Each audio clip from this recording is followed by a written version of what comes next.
All right, it is the round 3 stone. It's up here, brother.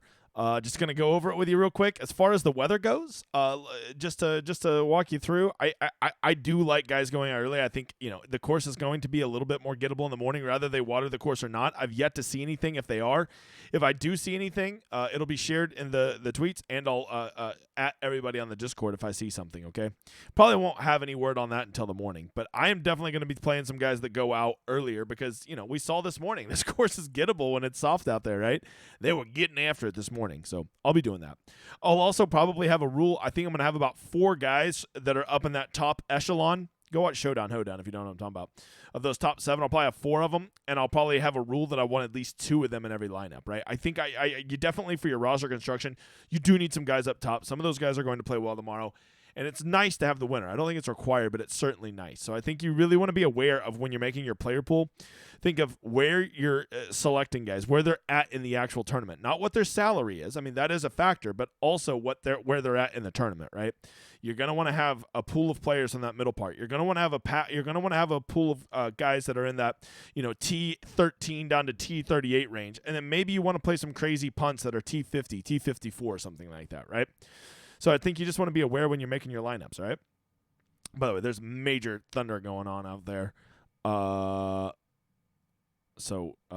there you go. This is the stone, and we're going to go over it real quick. You got injury watch. I don't know of anybody that's going to be injured. We have our pivots, which are just some lower-owned plays. If you want to get off the chalk in a range, go check out the pivots.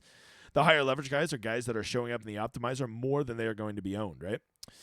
Let's see. We got our sleepers. Sleepers are just some guys that could blow up in your fucking face, but they also have the potential to really break the slate if they hit because they're probably pretty low owned, and they have big upside. Cash plays. I'm not playing cash. I hate playing cash on Sunday, but if you want to play some, I marked some there for you. We got our high upside guys. High upside are just guys that hit those ceiling rounds more than others. Then we just have our regular GPP plays. We have actual ownership in here with the different buckets just color-coded for you. So factor that in. We have our tee times. I think the earlier the better. So, of course, the earlier the tee time, the more orange. The later the tee time, the more blue. But, that's just one more factor to consider. I don't think that's the end-all, be-all, especially when we have to factor in position points and finishing points, right? From there, we have our or they could guys that did bad today, and they could never do good tomorrow. Or they could. And then we have our watch out guys that kind of hit ceiling rounds a day that I don't know if I would want to trust to do it again tomorrow. They might. This is different from round 3. We have our win equity. How likely is somebody to win? And then our top 5 equity. And top 5 equity is really important, right? Because it lets you know, like you want to play Bryson DeChambeau, he has about a 1 in 9 chance of backdooring you a top 5, which means he's going to have a great round and he's going to get you those bonus position points. So that'd be really nice. I like to look at that top 5. We have our approach series as always. We have good approach is the number of approach shots they're hitting that are good. So like somebody like Hideki is just insane right now at 69%. Nice. And then a guy like Joaquin Neiman is fucking terrible at 36%. We have their strokes gained approach. That's just normal strokes gained, what you would see on Data Golf. But what we do is we make it true approach, right? So a guy like Hideki was 4.17, which is insanely good.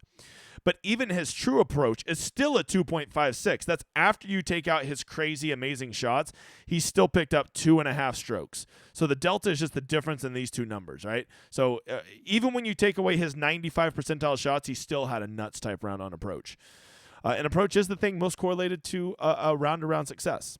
We have short game regression, which is how likely they are to bounce back from a bad round of a short game that's putting and around the green.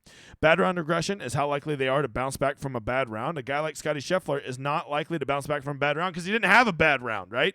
He actually had a slightly above average round, so he's going to have a slightly lower grade.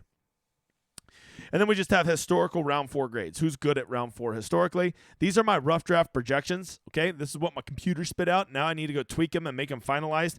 So if you want to wait just a little bit, I would encourage you to make your lineups in the morning because they don't go off till 10:30 my time. So, what is that, 11:30 out east where a lot of you live? I think there's plenty of time to get up. Price relationship is just simply how good their DK salary is relative to the rest of them, okay? I think that's it, guys. Let me know if you have any questions. This is The Stone. This has been Weather. And if you want to know about contest selection, watch Showdown, Hoedown. Later, motherfathers.